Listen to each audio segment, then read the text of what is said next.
नमस्कार प्यारे साथियों, आप सभी का अर्था स्कॉलर पे पुनः स्वागत है।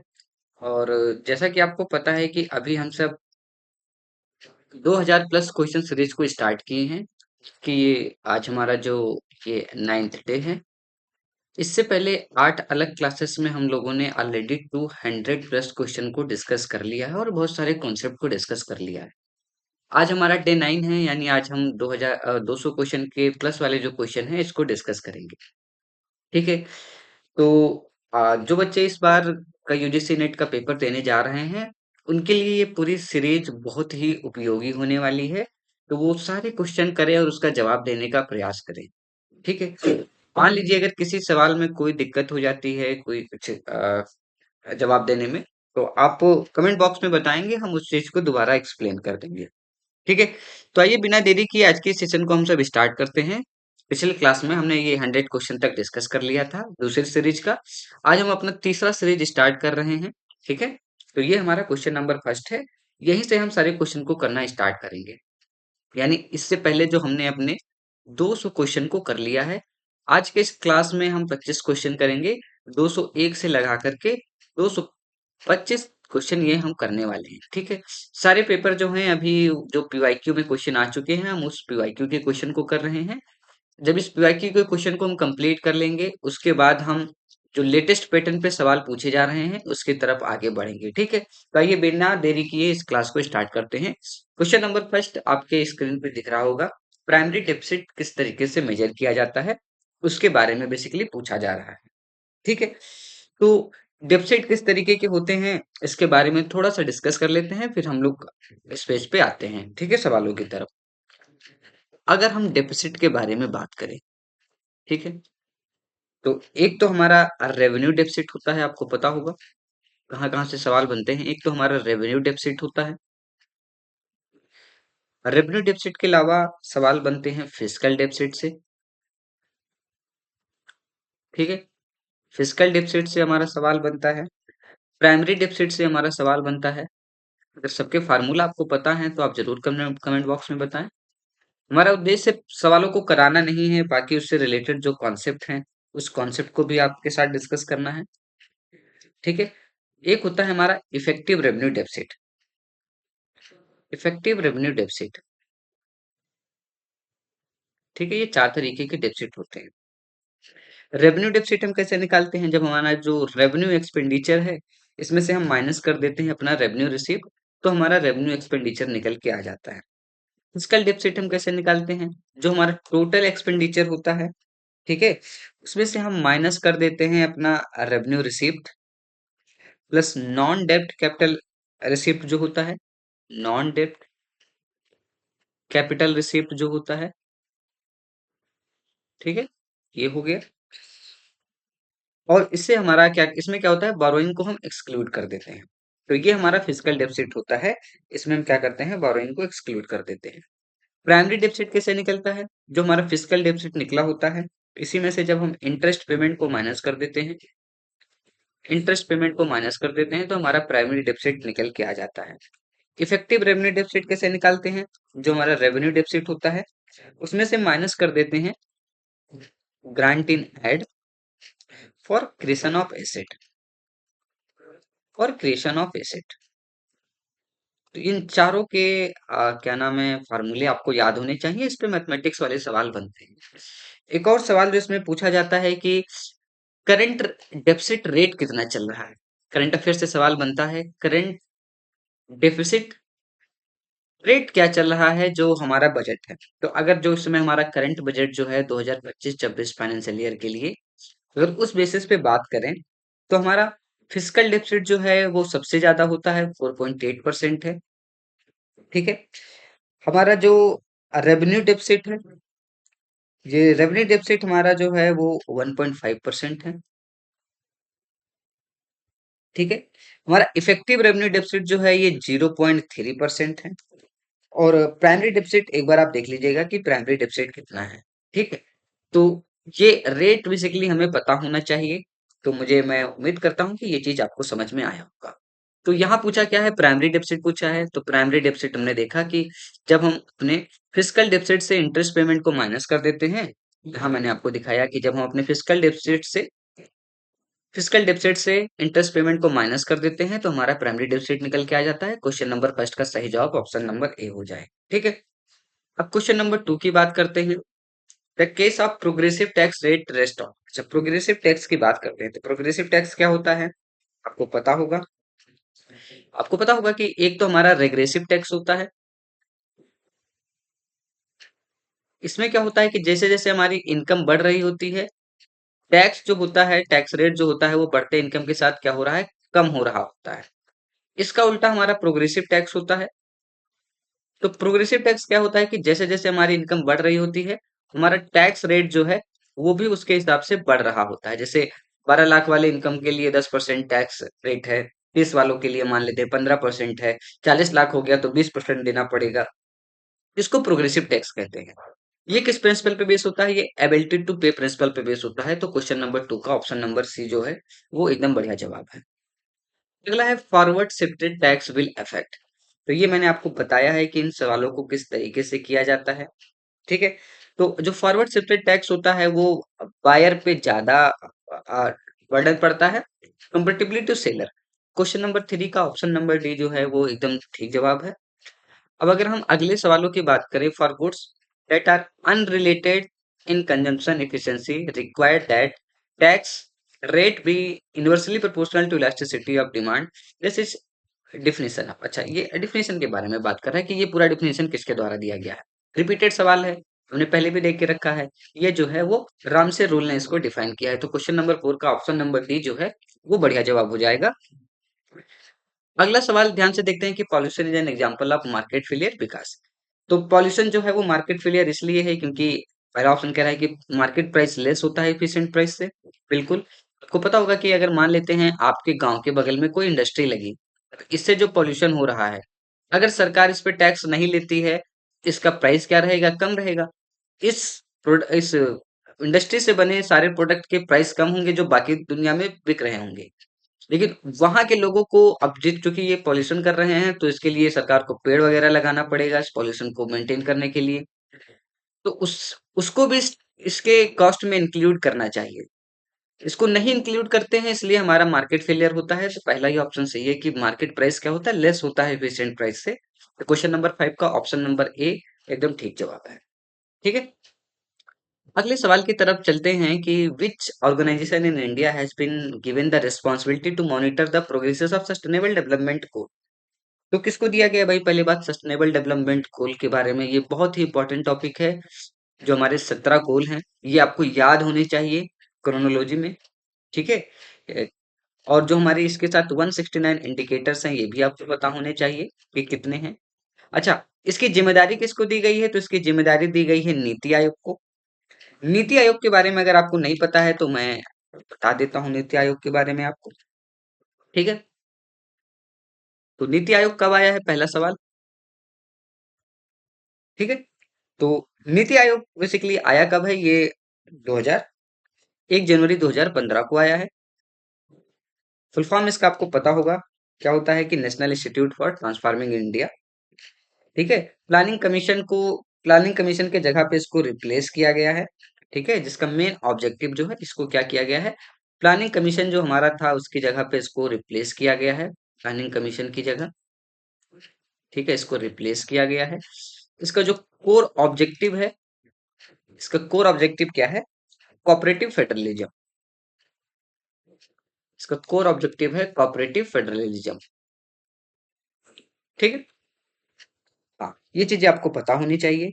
प्राइम मिनिस्टर जो होते हैं वो इसके क्या नाम है, एक्स ऑफिसो होते हैं। एक्स ऑफिसर्स के चेयरपर्सन कौन होते हैं, वो प्राइम मिनिस्टर होते हैं। ठीक है। तो ये कुछ बातें हैं जो इसके बारे में आपको पता होनी चाहिए। ठीक है। तो हम अपने अगले सवालों की तरफ चलते हैं, यानी सवाल नंबर 7वें की तरफ चलते हैं। सवाल नंबर 7वां जो है इसको आपको क्रोनोलॉजी में रीअरेंज करना है कि सबसे पहले कौन आया। क्रोनोलॉजी वाले क्वेश्चन यूजीसी नेट में लगातार पूछे जा रहे हैं तो आपको इन सवालों को अप्रोच करना आना चाहिए। ठीक है। तो एक बार आप इसको करने का प्रयास जरूर करें अगर आपको ये आ रहा है तो। ठीक है। तो एक तो एचडीआई तो सबको पता होता है, एचडीआई कब आया है, एचडीआई 1990 में आया है, अमर्त्य सेन और महबूब अल हक के द्वारा। पब्लिश कौन करता है इसको? इसको पब्लिश करता है यूएनडीपी।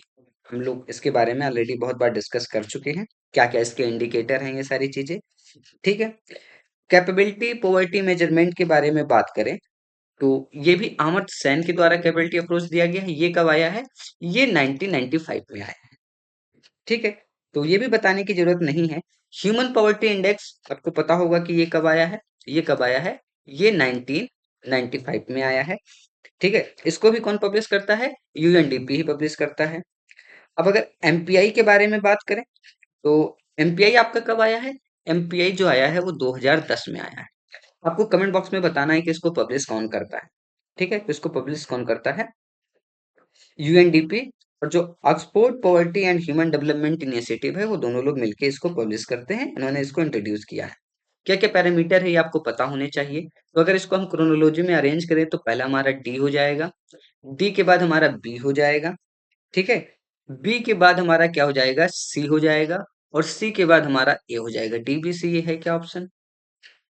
नहीं, बी सी बी ए होना चाहिए। हाँ, क्या होना चाहिए? D C B A. D C B A option है। ऑप्शन नंबर ए क्या होगा? एकदम बढ़िया जवाब हो जाएगा, ठीक है?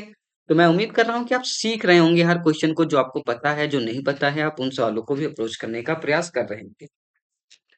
अगला सवाल देखते हैं कि consider the following statement in relation to gender busting. अच्छा, जेंडर बस्टिंग के बारे में ये सवाल है, ठीक है? तो इसको एक बार करने का प्रयास जरूर करें। जेंडर बस्टिंग से लगातार सवाल आपके पेपर में पूछे जा रहे हैं।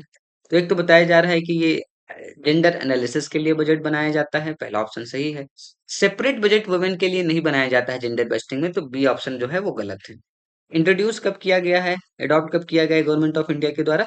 2005 और 6 में किया गया। हाँ, ये भी ठीक है। तो इसका ऑप्शन ए और सी यानी ऑप्शन नंबर बी जो है वो ठीक ठीक जवाब है इसका, ठीक है? अगले सवाल की तरफ बढ़ते हैं। Who among the following economists have majorly contribute to total factor of production studied in Indian context? अच्छा, इसके बारे में पूछा जा रहा है। तो किसने किया है, आपको ये कमेंट बॉक्स में बताना है, ठीक है? ऑप्शन में आपको चारों ऑप्शन दिखा देता हूँ, ठीक है? ये रहा आपके चारों ऑप्शन। अब आपको बताना है कि किसने किया है। तो ध्यान रहे, ये जो हमारे अमर्त्य सेन है, इनका इसमें कोई क्या नाम है, कोई कंट्रीब्यूशन नहीं है। इसका सही ऑप्शन जो है वो ए बी सी होगा, ठीक है? किन्होंने? गोल्डर ने, विरमानी ने, डी के दास ने इस चीज में कंट्रीब्यूशन दिया है, ठीक है? अगला सवाल बेहतरीन सवाल है, 5 ईयर प्लान से इंडियन इकोनॉमी का ये सवाल है। इस सवाल को जरूर करने का प्रयास करें। सवाल क्या कह रहा है कि विच one of the following is not correctly match, ठीक है? जैसे बताया गया 11th 5 ईयर प्लान का मोटिव क्या था? Inclusive growth.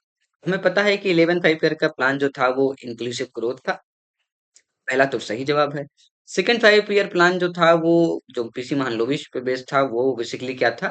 Heavy industrialisation investment पे बेस्ड था, ये भी हमें पता है, ठीक है? और क्या इसका देख रखा कि थर्ड प्लान जो है वो बेसिकली किस पे डिपेंड था? ये थर्ड प्लान जो है बैलेंस ग्रोथ पे था, ये भी सही है। ऑप्शन नंबर डी जो है वो इसका ठीक जवाब नहीं है, ठीक है? ऑप्शन नंबर डी जो है वो इसका ठीक जवाब नहीं है। तो अ, इस तरीके से आप इन सवालों को अप्रोच कर सकते हैं। ध्यान रहे, आपको क्या, अच्छा, 8 5 ईयर प्लान में क्या हुआ था आपको पता होगा? एलपीजी रिफॉर्म आया था। बेसिक नीड जो है वो इंदिरा गांधी जी के टाइम पे आया था, आई थिंक 4 या 5th में आया था, एक बार इसको देख लीजिएगा। तो ये हमारा डी नंबर जो है वो इसका गलत जवाब है। सवाल नंबर 11 को अप्रोच करते हैं कि recursive model can be suitably estimated by OLS. Reason क्या दिया है कि recursive model satisfy identification condition. दोनों सही है। आपने इकोनोमेट्रिक्स में पढ़ा होगा कि रिकर्सिव मॉडल होता क्या है, ठीक है? तो ये दोनों ऑप्शन क्या है, सही है इसका। Both A and R true, और आर जो है वो करेक्ट एक्सप्लेनेशन है इसका, ठीक है? अगर आप में से किसी को रिकर्सिव मॉडल के बारे में कोई दिक्कत है, तो मैं इसको एक्सप्लेन कर दूं, ठीक है? कि बेसिकली रिकर्सिव मॉडल होता कैसा है हमारा। मान लेते हैं कोई हमारा एंडोजेनियस वेरिएबल है, वन, y1, y2, y3। तो किस तरीके का हमारे रिकर्सिव मॉडल होता है? ये ऐसे होता है, मान लेते हैं b1 p12 xi प्लस में y2 हमारा क्या होगा? y2 हमारा इस तरीके से होता है, b2 b22 y1 b23 इसको मान लेते हैं x2 प्लस में। अब देख रहे हैं कि ये अपना एक वेरिएबल है, यहाँ y1 आपको देखने को मिल रहा है, यहाँ कैसे होगा, b3 plus B three three मान लेते हैं या 3 1 मान लेते हैं y2, और ऐसे ऐसे करके ये क्या होगा, ये हमारा फाइनली इस तरीके का मॉडल जो होता है उसको हम रिकर्सिव मॉडल कहते हैं। इस तरीके के मॉडल को हम क्या बोलते हैं, रिकर्सिव मॉडल बोलते हैं। ठीक है, इस तरीके के मॉडल को हम रिकर्सिव मॉडल बोलते हैं। अगर हम अपने अगले सवाल की तरफ चले, सवाल नंबर 12 की तरफ चले, तो सवाल नंबर 12 क्या कह रहा है कि the existence of industries with increasing return to scale create an additional opportunity to gain from trade। बिल्कुल सही बात है भाई। By specialization in small number of industry, country can produce more in each industry and the cost of production will therefore। तो इसका सही जवाब क्या होगा, सवाल को एक बार आप ध्यान से देखिए क्वेश्चन नंबर 12 को, और इसका सही जवाब देने का प्रयास करें। ठीक है, तो ऑप्शन क्या क्या दिया है कि पहला दूसरा दोनों सही है, पहला सही है दूसरा गलत है, एक जो है वो दूसरे को सही तरीके से एक्सप्लेन कर रहा है। तो ये आपको बेसिकली इसका बताना है। तो पढ़ के ही हमें समझ में आ रहा है कि पहला बात तो ठीक कर रहा है कि अगर इंडस्ट्रीज बढ़ती हैं तो इंक्रीजिंग रिटर्न टू स्किल जो है वो बढ़ता है।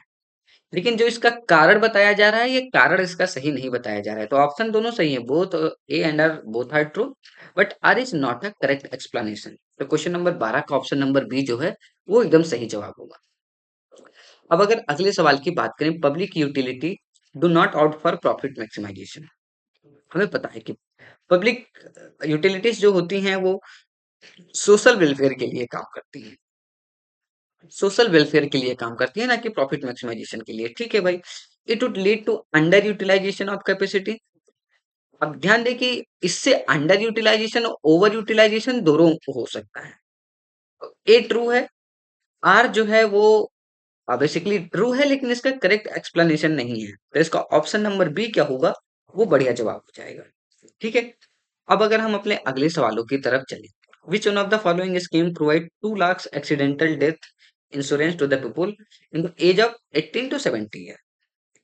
तो आपको बताना है कि कौन सा ऐसा स्कीम है जो बेसिकली इसके बारे में बात करता है।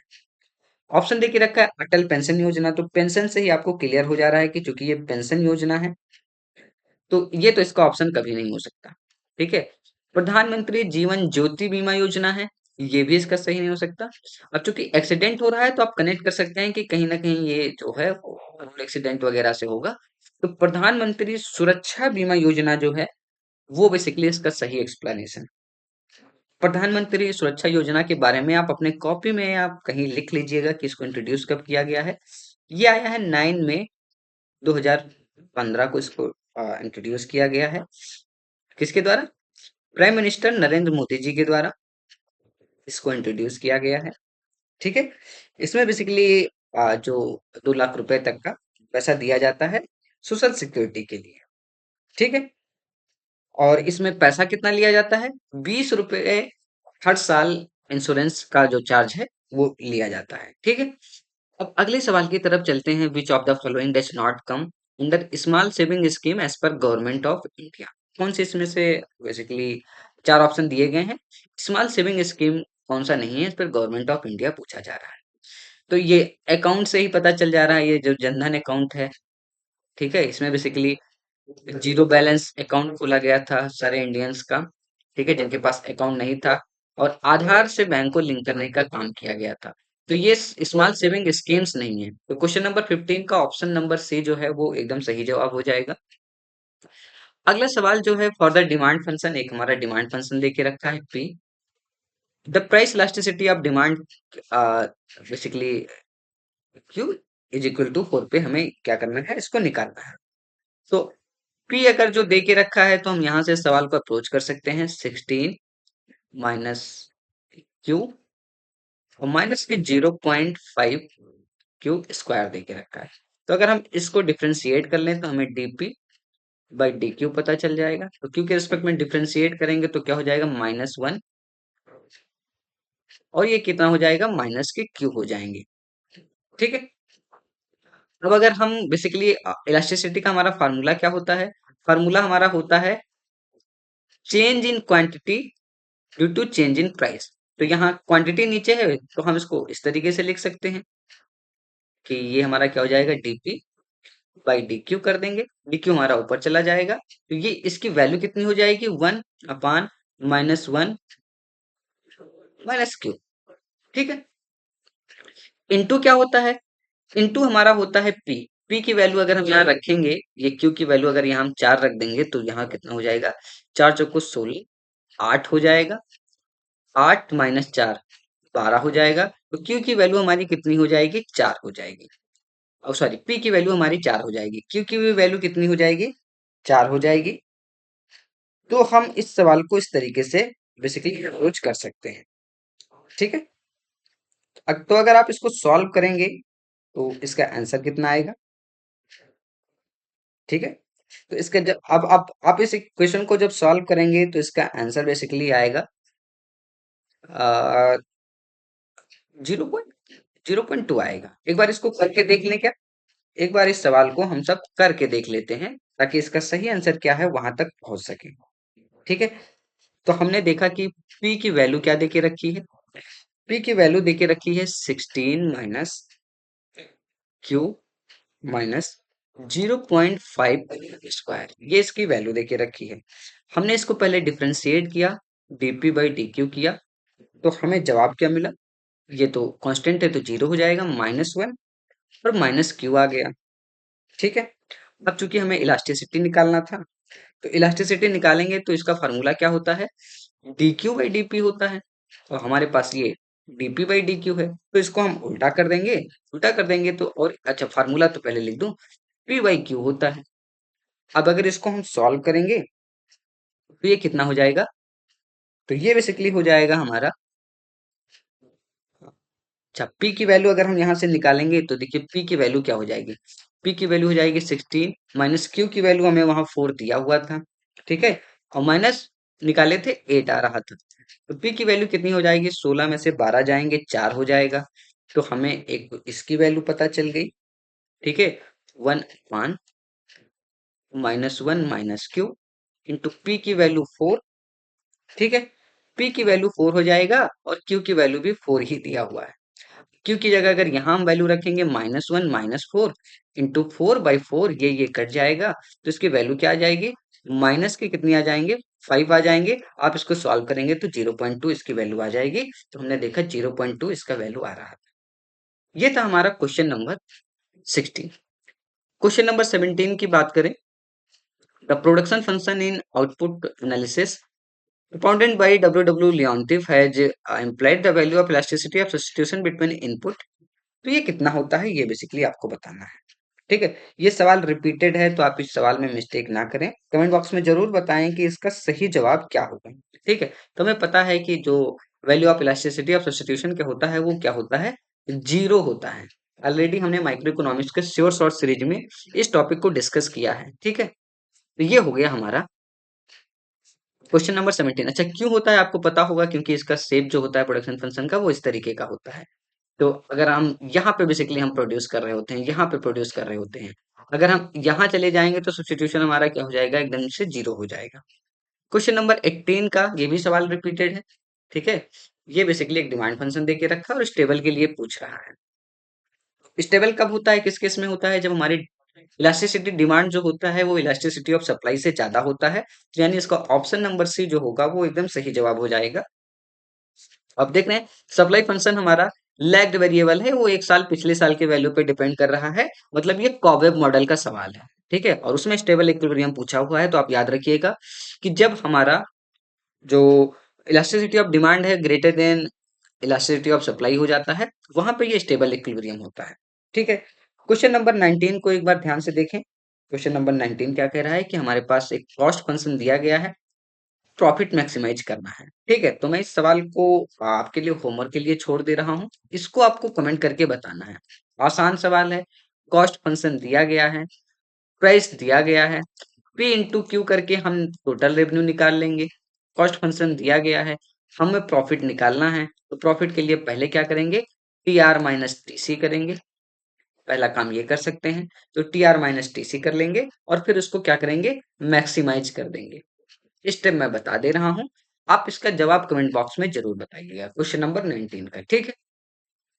क्वेश्चन नंबर 20 की बात करें, classical macro model is decomposable into the real and monetary sector, ठीक है। रीजन क्या दिया गया है कि money affect both income and employment.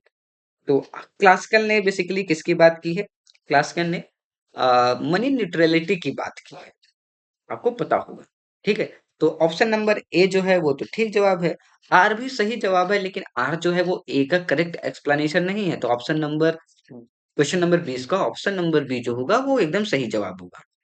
अच्छा, क्वेश्चन नंबर 21 जो है वो मैथड कॉलम वाले सवाल हैं। तो जैसा कि आपको पता है, क्यों जो है वो किसके बारे में, लैग्ड वेरिएबल के बारे में बात करते हैं। तो ए का सेकेंड, डरबिन वाटसन किससे रिलेटेड है, तो डरबिन वाटसन जो है वो आपको कहीं दिख रहा है क्या, तो कोरिलेशन डरबिन वाटसन टेस्ट किससे रिलेटेड है, अच्छा हाँ, ऑटो कोरिलेटेड दिख तो रहा है, तो बी का क्या हो जाएगा, बी का जो सही जवाब होगा वो फर्स्ट हो जाएगा। तो सेकेंड फर्स्ट वाला ऑप्शन हमें पहले ही दिख गया है। फिशर टेस्ट जो है मैंने आपको बताया है, जहां ओवरऑल रिग्रेशन की बात करें वहां आपको एफ टेस्ट की तरफ जाना होता है। ग्रेंजर ने कैजुअलिटी के बारे में बात की है, तो क्वेश्चन नंबर 21 का ऑप्शन नंबर बी जो है वो सही जवाब है। क्वेश्चन नंबर 22 के बारे में बात करूं अगर, what would be consequence for the OLS estimator if heteroscedasticity present in a regression model but ignored. तो पहली बात क्या होगा, तो क्या होगा पूछा है, हाँ, बायस्ड होगा नहीं, अनबायस्ड होता है, कंसिस्टेंट इनकंसिस्टेंट नहीं, कंसिस्टेंट होता है, बस वो इनएफिशिएंट हो जाता है। तो हेटेरोस्केडोसिटी के केस में अगर हम ओएलएस लगाते हैं तो वो अनबायस्ड रहता है, याद रखिएगा, अनबायस्ड रहता है, कंसिस्टेंट भी रहता है, बस क्या नहीं होता है, ये इनएफिशिएंट हो जाता है। तो ऑप्शन नंबर सी क्या होगा, इसका सही जवाब होगा। क्वेश्चन नंबर 23 की बात करें, if Durbin Watson statistics take value closer to zero, what will the value of first order autocorrelation coefficient। अच्छा, तो ये क्लोजर टू +1 के बराबर हो जाता है। क्वेश्चन नंबर 23 का इकोनोमेट्रिक्स के बहुत बेसिक बेसिक सवाल आपके पेपर में पूछे जा रहे हैं, तो आप इन सवालों को कर सकते हैं आसानी से। For the sample sample of size greater than 30 होता है, तो आपको पता होगा कि हम जेट टेस्ट लगाते हैं, जो कि नॉर्मल डिस्ट्रीब्यूशन की तरफ जाता है। तो क्वेश्चन नंबर 24 का ऑप्शन नंबर डी हो जाएगा। अब अगर अंतिम सवाल की बात करें, तो अंतिम सवाल है कॉफ डगलस प्रोडक्शन फंक्शन जो है, इफ क्यू ये फंक्शन दे के रखा है और हमारा अल्फा जो है वो ग्रेटर देन जीरो ना हो तो क्या होगा। अगर ये ग्रेटर देन जीरो नहीं होगा तो हमारा कॉब जो ये हमारा क्या नाम है, कॉबलेस डॉगलेस प्रोडक्शन फंक्शन है, ये हमारा वेरिएबल इलास्टिसिटी ऑफ सब्स्टिट्यूशन हो जाएगा। क्योंकि आपको पता है कि कॉफ डगलस प्रोडक्शन में जो इलास्टिसिटी ऑफ सब्स्टिट्यूशन होता है वो 1 होता है। लेकिन अगर ये ग्रेटर देन 1 हो जाएगा तो ये क्या हो जाएगा, वीएस का फंक्शन बन जाएगा। वीएस का इलास्टिसिटी ऑफ सब्स्टिट्यूशन का फार्मूला क्या होता है, ये आपको बताना है, ठीक है। तो ये आज का अंतिम सवाल था, क्वेश्चन नंबर 25। नेक्स्ट सेशन में हम इसके आगे के क्वेश्चन को करेंगे, ठीक है। तो आज की इस क्लास यहीं समाप्त होती है। अंत तक बने रहने के लिए आप सभी का बहुत शुक्रिया। मैं उम्मीद करता हूँ कि इस क्लास से जरूर आपने कुछ ना कुछ सीखा होगा जो आपके पेपर के लिए जरूरी है, ठीक है। तो आज की इस क्लास को यहीं समाप्त करते हैं। Thank you so much.